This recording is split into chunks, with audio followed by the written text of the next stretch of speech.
Showbiz update guys, part 2 sa ganap na Miss Janine Gutierrez tonight at Paskong Ternocon 2023. Closer look sa ganap niya tonight. Ang pretty niya guys, grabe. Nung pagharap niya talaga, lahat ng cellphone ng mga nanonood hinarap talaga sa kanya be.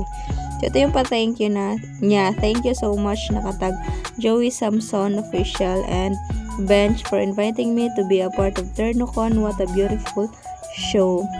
So ito yun na yung time na rumampa siya nang naka-white. Ayan, maligayang Pasko sa si Miss Janine Gutierrez. Actually, itong video na to guys is from Bench official account sa Instagram. So ayan siya, kasunod niya si Pambansang Ginoo David Licauco, din iba pang mga rumampa. So ayan sila guys, ang gaganda nila, diba? Then ayan yung time na nag-opening siya guys. Beautiful Janine Gutierrez opens the show of #Paskong Ternocon SM Aura wearing Joey Samson. Ternocon 3, nakatag din yung Bench TM. So ayan siya, yung nag-opening show guys. Ang pretty niya talaga, grabe. Then ito pa, from a fan to na video guys. Ayan, sumigaw pa yung fan, Janine! Sabi niya ganun. So ayan pa si Miss Janine Gutierrez during the event.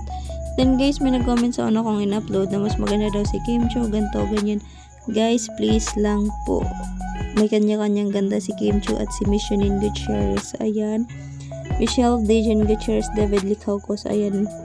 Ayan si Janine and si Michelle. Magkatabi sila sa pagrampa. So ayan. Michelle Marquez de Filipinas. Then ayan. Chika-chika. So ayan lang guys. Ulitin ko guys yung makita yung pictures and videos dito is credit to the rightful owner. Konting Miss Janine Gutierrez update. Ulitin ko lang din guys. Kanya-kanyang ganda po ang meron kay Kim Chiu and kay Miss Janine Gutierrez guys. Huwag nyo naman ikumpara. If yung nag-comment or girl ka man or boy, please lang, papayag ka, may anak ka, tapos sasabihin, ay mas maganda yung anak ni ano. Ganun, di po ako galit. I'm just lang.